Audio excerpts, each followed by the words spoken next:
If you are logging into MyTEAM today, this is what matters. Happy Monday, everybody. All-star starters have been announced. We are going to forecast what that may do to the market. We'll catch up on challenges. And I made a new purchase in the auction house. It's straight into the starting lineup. I'm excited to share that with you guys. Let's dive right into it. 4 challenges. We will touch on greatness. We always touch on greatness, right? We like greatness. We do have daily challenges. Play single player today. That's very easy. I'm still on that greatness grind, so I have plenty of reasons to do it. Go ahead and do your dailies either way. Free 5,000 MT. It really adds up. In the season 4 tab, prioritize this crossroads. You have 3 days, 20 hours left, plenty of time. We will get it done. Make sure you get either a cheap amethyst. Their prices are very low now, so feel free to grab an amethyst or a diamond, and you can probably sell back. On day 1 and day 2, I recommend the diamonds because we just know those amethysts are gonna tank, but they're getting cheaper and cheaper. Maybe not quite at their floor quite yet, but very soon they will be. Either way, get the crossroads done. It is great. Keep an eye on how many wins you have in whatever mode you're going. The Pioneers was yesterday. Really easy challenges. I guess they were 2-minute quarters. I got a lot of greatness challenges done in the meantime. 3 free pink diamonds. All of them are semi-decent, so definitely take that and get this Kia clutch time challenge. No timer on that, which is really nice, so I'm guessing it's through the whole season. Definitely prioritize those legend badges. It's always fun to get those. Down here at the end here, nothing too important, just get that signature challenge done. We are doing plenty of coaching challenges because you want to get as many badges on your players as you can. So in summary, really just get your dailies and keep working on greatness. We did bring home Kevin Garnett. You can see it is completed. It wasn't easy. I wasn't too hard. It was just timely. We got it done. I'm starting to line up the shots for the rest. I still need a ton of 3-pointers and a ton of dunks. Pretty good on like the player challenges for these. So I really just need to shoot a bunch of threes, but I need a bunch of scoring. I need to get this taken care of. We're slowly but surely going to make our way to D-Wade. I think we will get all 5 eventually, especially if next season has a good domination. It's going to make it really easy to stack some of these challenges on top of domination where we get all those great rewards. I jumped the gun. I got domination done so early. Otherwise, I'd just be grinding through the domination with these challenges. It'd be great. But either way, yeah, we are making our way through greatness. Drop questions down below if there's any challenges that are giving you some trouble. On to the play tab, and it's Monday, so nothing too exciting. Really just keep after your grind, do your exhibitions as always. We do have updates on King of the Court 5 times in a row. I think I called it. What was that? Saturday morning, I looked at that score and I just said, I don't think anyone's going to beat Ty. He was at 14,300 on Saturday morning. The winning score the week before was 14,150. So I was like, he already pretty much has a winning score. Good for Ty. He's doing a great job. I know there's some recent controversy over the King of the Court, really just about like how the scoring is done. I don't think it's a frustration at any people in specific, more just the mode. And we've kind of talked about it. Like, we love Weekend League, but anytime you factor in money, it becomes something almost bigger or different. I would like it to be separate. I want a weekend league that we can play and have fun and get rewards, not cash rewards. I'm not winning the 10K. Most of us aren't winning the 10K. There's one guy winning the 10K. I still want weekend league. I want a competitive, fun weekend league, but maybe separate that from the cash tournament. Let them do a quarterly cash tournament with all the top comp players. But when you factor in money with just rewards, it becomes a little bit complex. So either way, congrats to Ty. 5 in a row is a huge accomplishment. And apparently they've already given us the rewards for next weekend, and they're the same. So a little disappointing. I think they may actually update these. Who knows? Because they're doing a new drop Friday. So maybe they update these. But apparently they are the same, so that's something to factor in. We didn't play King of the Court last weekend. It just wasn't really worth it. But something to keep in mind. Hopefully they do upgrade those rewards, because right now, not as many people are playing King of the Court. Unless you're just doing it for fun, not as many people are playing it. Park is always great. We might have to get in there. We've been doing so much offline grinding. I'm ready to sweat at least a little bit. And with King of the Court not motivating me to play, I might just need to hop in the park. Of course, we did sweat in Showdown. Check out the episode 1 of King's Showdown series. Started off great, no spoilers, go ahead and watch that, but game 1 is down. We will be having game 2 and 3 coming out relatively soon, probably 1 to 2 uploads a week from that series, so keep an eye out for that. But yeah, if you're playing Showdown, it's a great mode. I recommend build out a fun theme team, do something cool like that. I mean, we can show the King's theme team, I like showing it off. Have a fun lineup, you know, I have my sweat lineup, but this is a fun lineup that I think can compete. We'll see, so definitely keep that in mind. But whatever mode you feel like playing today, just hop in. It's Monday, could be a bit of a casual grind for you, probably for me as well. So probably a little breakout with some greatness challenges, maybe dabble in the park. That's the agenda for this channel. But of course, you know, whatever you have fun with, that is what I recommend you do. And I did mention a purchase I made in the auction house. So yeah, we sold Tracy. You know, it was bittersweet. I like having top tier cards, and I do have plenty of MT. So eventually we're going to make another big purchase, and I want some help from you guys. Who do you think I should get? Should I get LeBron? Should I get Wemby? Like, drop some comments down below. I am open, man. I like recommendations. So if there's a certain card you think fits into this lineup, let me know. We made kind of a budget purchase. I didn't break the bank. We got this guy for 100K flat, which is really about market. We didn't get a great deal, and when I sell, I'll probably lose 10K. I'll probably sell him for 100K back. Who knows? But he has some really good badges. One, this card's stock is really, really good. But the guy added 10 Hoffs and 2 Legends and some really good ones, like Deadeye, Float Game. He already had all the defensive ones. He upgraded High Flying Denier. But he gave him Legend Lightning Launch. This card doesn't have Lightning Launch stock, so to go from nothing to Legend, especially on such an impactful badge, I just couldn't pass it up. And of course the defense is going to be there, but look at the other Legend badge. It's something that I like to do, but I don't do too often, and it's those fades. And a card like this really might motivate me to get into that fade mindset. So I sold T-Mac, and he was really my primary ball handler when I played Park. I would go T-Mac with 2 bigs. And now I lost him, and I like to have size at that ball handler. Usually I run a shooting guard or small forward. Would even run Jaden McDaniels there, you know, over like a Russell Westbrook. I'd rather have that size.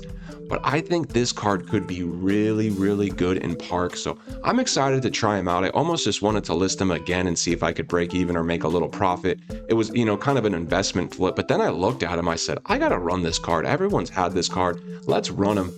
And how he works in my lineup, I know it's not super meta, but I'm going to run him at shooting guard. I, you know, really like this Oscar Robertson card. I do think he's a hidden diamond in the rough, or hidden gem. He's a wild gem, but I think he's a really, really good card.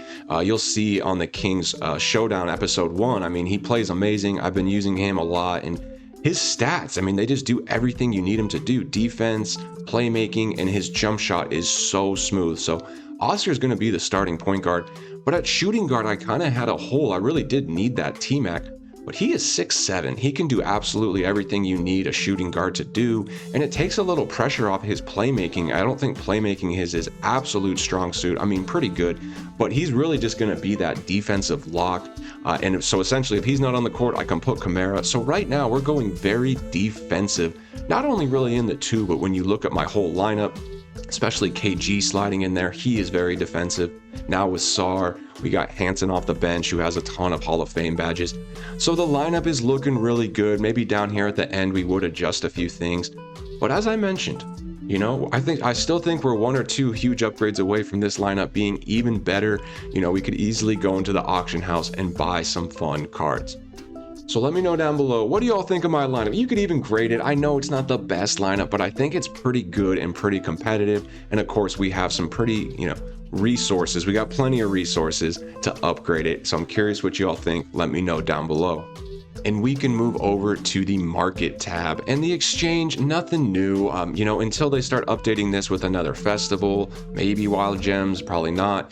We won't spend too much time in here. So go ahead and be comfortable with it. You know, whatever exchange you're working, I always recommend being comfortable in the menus. But for right now, for this channel at least, we're not working in the exchange too much. We got our season 4 exchange done. The festival's over. There's no wild gems, so not too much going on in the exchange.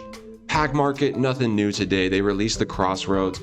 They're not being ripped too much, which is having an interesting impact on the auction house because they're just not very high in volume, which is making their price a little higher. But these cards are not as good as the last pink diamonds we saw, and some are more expensive. So that's a weird anomaly that does have me cautious on investing. It's still a little too early to buy them anyway, and that's a great segue to go into the auction house. And let's just take a look on what I am buying and what I am selling. And you know, it's a little tighter. It is a little tighter. It's a great time to sell, but I'm a day trader. I sold pretty much all my past investments from this Battlegrounds Challenger sets. I just have a couple cards left to sell. So once I move through that inventory, I gotta make more inventory with my day flips. And when the market tightens up, you just gotta be careful because my day flip floor price is now a little bit higher. Cards in, a few days ago that I was winning for cheaper are now more expensive. You can still make profit because we're using bids, but it's just a little weird. I'm like, man, why is there a diamond that I was buying 10 days ago? Why is that card more expensive now? But it's just what we talked about. It's when a super strong set drops, it doesn't, the market actually raises a little bit, and we'll see what they drop tomorrow because it's Tuesday and there could be a new set. But if it's nothing too major and potentially even just super packs, we're gonna see this market keep climbing for a little bit before it does go down. And we will talk about All-Star, and I see a potential dip coming in 7 to 8 days.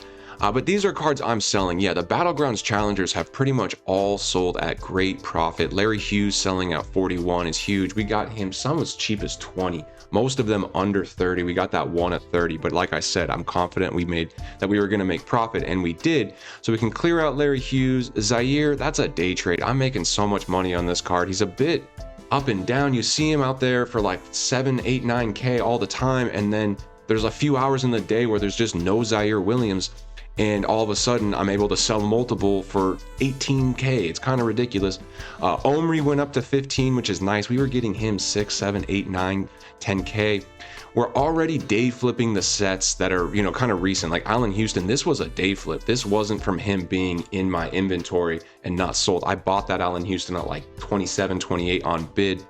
So we're already day flipping some of the more recent sets. But yeah, we got all these Omri Cassidy sold. And then Kayla McBride, my experiment. This worked out so well. I just saw that the pink diamond WNBA players get so rare when they're out of packs. We were getting her for 30, a little bit more than the Larry Hughes and the Jerry Lucases, but she's so much more rare. And even now there's like one or two in the 60 to 70 range. So we made amazing profit on the Kayla McBrides, which is great news. So you can see what I'm selling. We'll go ahead and clear these out and check back in. All right, all cleared out. And I mentioned I am still buying. I got a ton of bids right now. You can see I'm still very active. And what I'm doing is really honing in on the day trades. And now these more recent sets are really some of the best ones to trade. These were our investments not that long ago, but their prices are pretty much steady. Even these challengers are great for day flipping because Larry Hughes is pretty much settled at like 37 to 40. So I can go in and bid 30 on any Larry Hughes, and these cards are in just much higher volume. You don't have to go too far back to start seeing, some pretty low volume of cards. There's only 2 Montas. Ellis is up, and it's like, there's just not a ton of room to maneuver there. You need some volume. And of course we have our list of, meta cards from the past sets like Buzelis. I'm still checking him every day. But because the market has tightened, these cards are getting rarer and rarer. So it's a little harder to day flip some of them, which is fine. You just expand. Now I'm looking at Kaishawn Georges again. Kind of took a beat on him because I thought there were some more recent meta cards, but now I am going back to him. The staples like Nas Reed, they're still there. They're just getting even more rare, which kind of, it ups their price a little bit, but like here's a 31. But he's not selling at 31. So this is still, a 25 to 30K card, but it's just a lower volume. So still stick to your price range, but you need some volume for the day trades. And that's where these recent sets are being really fruitful. Even just cards like Allen Houston, you saw I sold one at 37. He's getting really rare. That might have even been an undersell. I do think he's kind of closer to 40, but there's a higher volume, so a better chance of finding one that I can bid on. Same maybe with Wesley Matthews. He wasn't quite as meta, but like Richard Jefferson, Definitely. There's one ending right now. I don't quite think that's profit because you look at 44 is not quite selling. So I'd want to sell him at like 42, 43. Would need to get him closer to 35. But here's a great opportunity. Why don't I just bid 34? And we'll be able to find out in just a few seconds. It's not high enough. Okay, but that's fine. So just work through this. Y'all saw I did win at Antoine Walker earlier today. I got him at 34K. His card went way up, so that's going to be some nice profit. But just keep working through. I think right now, because the market's a bit tighter and we're not investing in the new set yet, and I will talk about that next, just keep working these day flips and just, stick to your, know what a card's worth. Like this Jordan Clarkson is a good example. Yes, there's a bunch up for around 40, but I see that one at 27 not selling. I actually see this 25 not selling because look at the timer, 14 hours. That means it's been up for at least 10 hours. Really, this is a 20K card. And so, yeah, there's a bunch listed up at 40, but I would bid, but really not much more than like 16.5, So still know your price range, but work through the past sets and go back to the well. Once you make money on a card, keep going back until you stop making money on the card. I'm making money on Zaire. You can see there's even some listed now for like 12. It's tempting. We know I sold mine at 17, 18. All of these end in 2 hours, except for this one at 25. So in 3 hours, I guess, there'll be none cheaper than 25K buyout.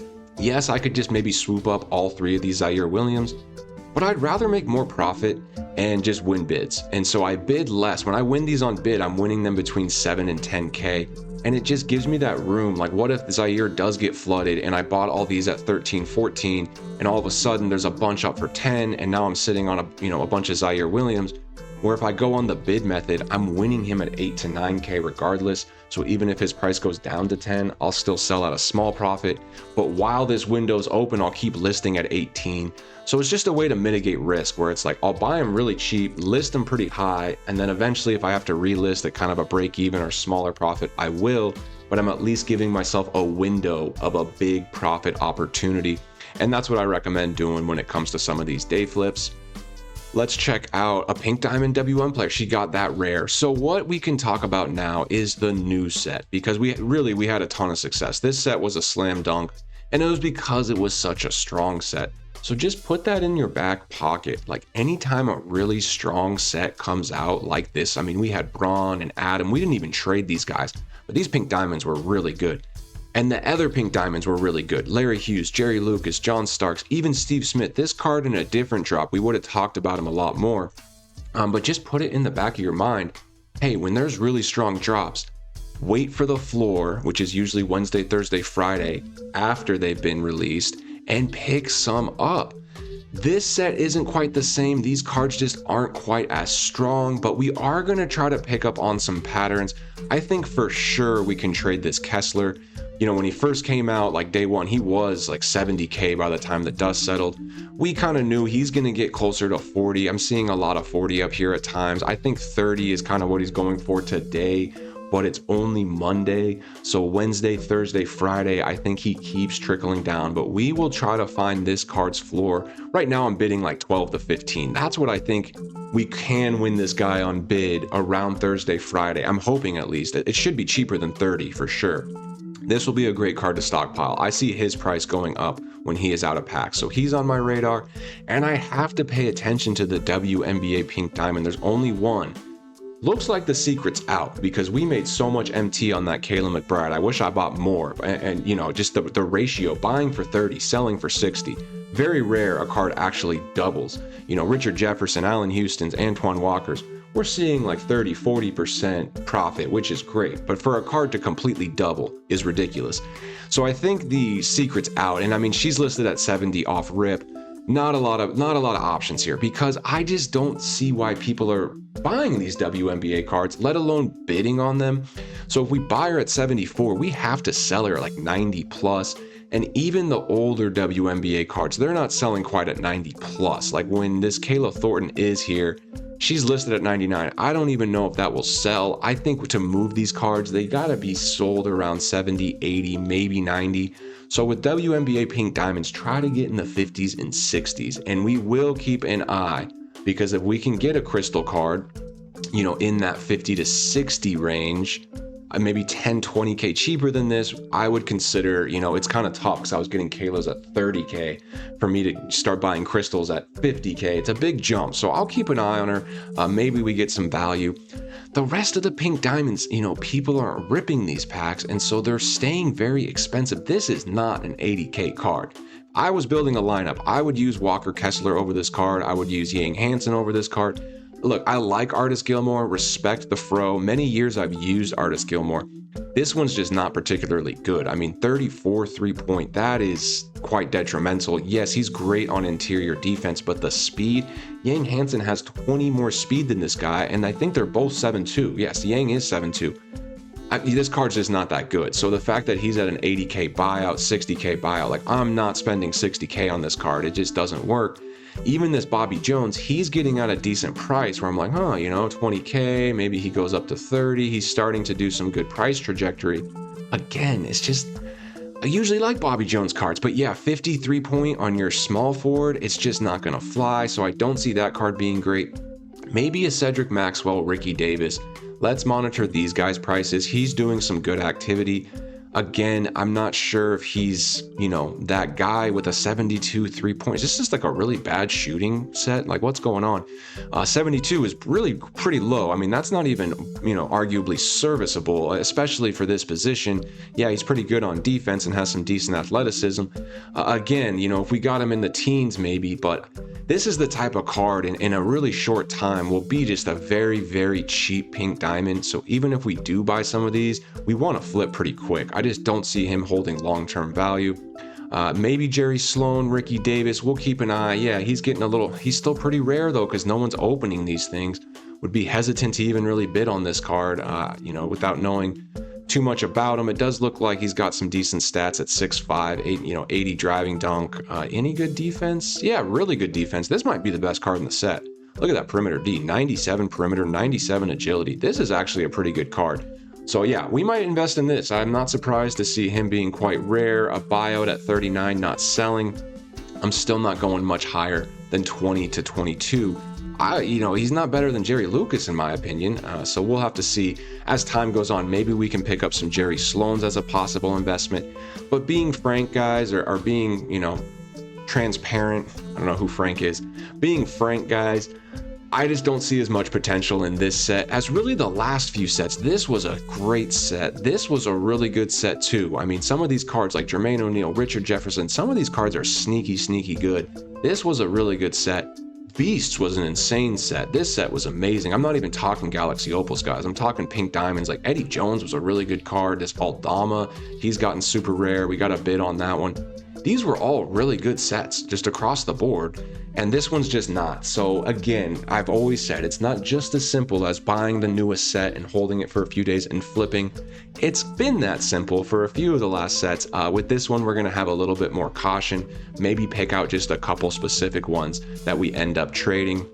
But yeah, as I mentioned, grab one for the challenges. These guys should be real cheap. These amethysts, maybe we see some potential, and I know a lot of you guys are making MT, just being real smart and doing what we were doing a couple weeks ago, which is bidding like 500, bidding really low on the amethysts of the newest set, because they usually go up to like 3 to 4K. No matter what, they usually go up to 3 to 4K. So you could come in here and find the new set.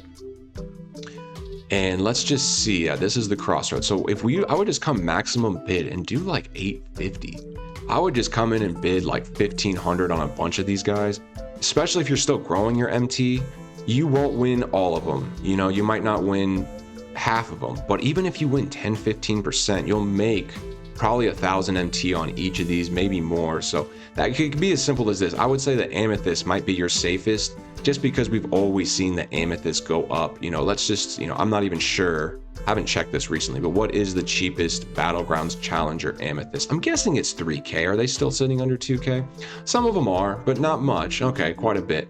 Yeah, so like I said, you're going to want to win those at around 1,000, because you might be selling them as cheap as, 2,000. Yeah, but even that, you buy it for 1,000, you sell it for 2,000. That is double your profit. And it's just it's not quite as glamorous as trading some pink diamonds and making 20K a transaction. But if it's volume, that is great profit return. So definitely a good strategy there. But yeah, with that, It's a little tighter today. Still do your day trades. You can see all the active bids I have here. It's the same cast of characters, familiar meta sets that cards are listed just on bid a little too low that I'm going in and bidding on. Definitely do that, and keep an eye out for dynamic duos. We haven't talked about them for a bit, but Queen has gotten really rare. I tried to win a bid on one. I think he's still up. Oh, he's not a diamond card. And yeah, they gave us a free Derek Queen, but he's an emerald. It's not a dynamic duo. Not going to impact his price. Not many up. 1 on 43. That will probably sell. I might bid up a little bit. I know we still got 2 hours and someone outbid me. But yeah, someone's going to win that besides me. So yes, Queen's getting really rare. Fears is getting really rare. Keep an eye on these guys. This is a daily volume type thing. And of all cards to hold value throughout the seasons, it is going to be cards like this. Especially if salary cap ever gets turned around. Some of these dynamic duos are absolutely going to pop. We could see a big resurgence on Fears and Queen's price if salary cap becomes really good. Right now it's just not a mode that people are playing. Just imagine some of these budget beasts are going to spike if salary cap ever becomes a thing. Not saying stockpile a bunch of Derek Queens to hold for months, but either way, check in on your dynamic duos.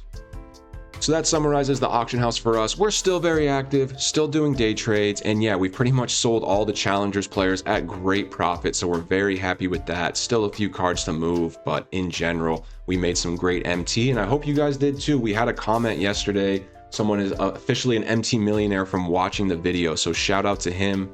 Tyler Backus, my boy Tyler Backus. We appreciate you, bro. Thanks. This is what he said. Thanks for your video. Started at 250K 3 weeks ago. When I started watching, now I'm up to 1.3 mil. That's amazing work, man. And I think that's realistic. Like, this isn't a get rich quick scheme, guys. You're going to grind the game. You're going to play it over a few weeks, but it's very doable to get a million MT in 3 weeks of grinding and flipping. And now you have a million MT. You can start making bigger and bigger moves. And you start growing. Sometimes you get lucky, like I did. I did a T-Mac rental and I made 100K, and I got to use one of the best cards in the game.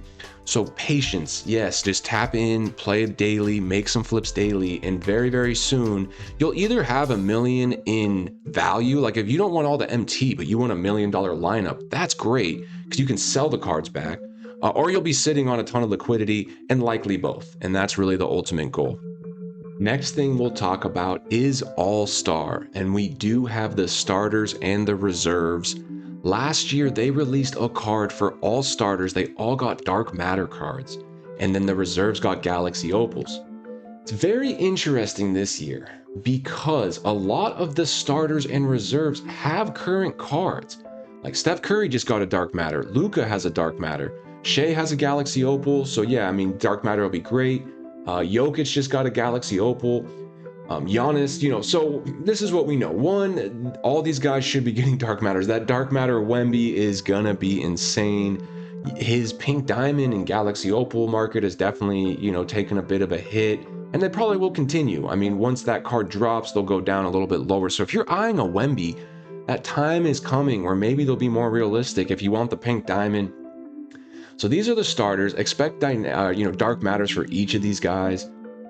One thing I notice is there's a hole in one of the positions. A lot of positions are going to get meta cards added. Like point guard's going to get multiple Dark Matters with Luka is going to be really good. Shea and Steph. As far as like meta cards, Luka and Shea for sure. Even Steph. Jalen not as much. That Cade Cunningham will be really good. Maybe even Tyrese Maxey. Those are all more point guards, right? Centers, we see some great cards. Victor, Jokic, definitely great centers. Giannis will be a power forward. We also see Jaylen Brown. He's only 6'6", right? So maybe more shooting guard. Usually not too meta. But I don't see a ton of small forwards and shooting guards, particularly shooting guards, because in the reserves there's some decent shooting or small forwards. But it's something to note where maybe the high-end market of shooting guards doesn't take as big of hit, because at first glance, I'm not seeing too many elite shooting guards.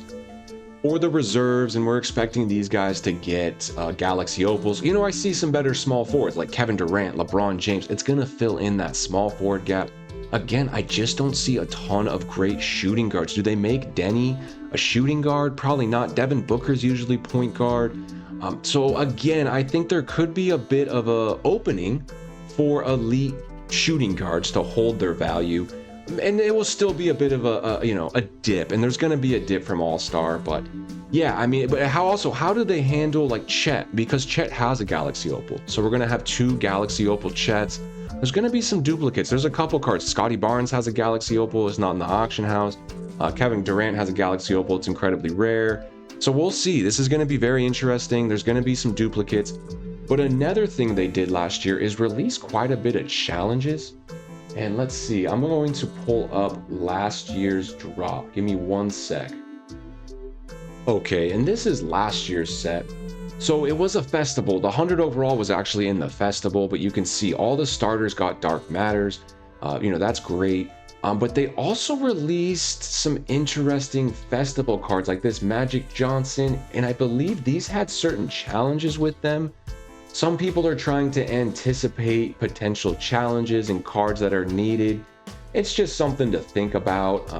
But again, this drop was 81 cards, and throughout some of these pink diamonds, there was some absolute budget beasts, like that SAR was probably a pretty good card. Fun cards in the festival like Dwight Howard. This is just 12, 14 days away. So definitely have it on your radar. First glance, I am seeing a bit of a hole just in elite shooting guards. Look, the whole set, there's going to be so many good cards at every position, but just at the very top, due to the fact of who made the All-Star game in reserves, and someone called this out on Reddit, right now in the NBA, there's not really a ton of MyTEAM meta shooting guards, I guess you could say. All the best shooting guards are really better at point guard in MyTEAM. That's, that's just like the MyTEAM meta though. So it's just something to think about. But yeah, maybe top tier shooting guards. We'll see what the new drops give us. But they're in pretty small small volume right now. There is 1 T-Mac, 1 Jordan, couple of James Hardens, but this is really a point guard. He's not a shooting guard in MyTEAM. I'm not talking about, real life. So something to think about. I think the All-Star is going to be a lot of fun either way. We'll have a ton of content. Best thing you can do to prepare is just keep growing your MT. And if you have a card that's worth a ton of MT, I'm not saying you have to sell. If you want the card, keep the card. It's not a big deal. If you lose a couple $100,000 because the market goes down, it's really not a big deal.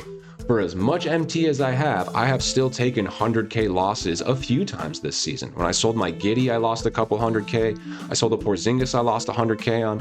It just happens.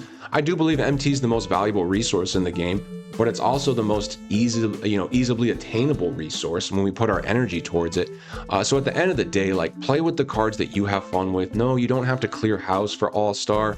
At the same time, if you want to get as liquid as possible, just in case, it's not a bad idea. But really just trust your instinct. If you're playing a ton of King of the Court and Showdown, keep your lineup strong, keep your lineup strong. It will only get better during All-Star. Some of your cards might lose a little value, but that happens. Who knows how they do it though? It's not like they're guaranteed going to do it the same as last year. They've switched up a few things year over year. So if people try to predict what 2K does, it can be a little bit, it's not a guarantee. So just keep that in mind as we move forward. But for today, really in summary, get your dailies done. Make sure you got some season 4, course, get those badges, get those free badges, and keep working through greatness and make some money or make some MT in the auction house. And that's going to be a really good day in MyTEAM. Appreciate you all tapping in. Please do like and subscribe. It means a lot, guys. I hope everybody has a beautiful Monday that they enjoy. Much love and peace.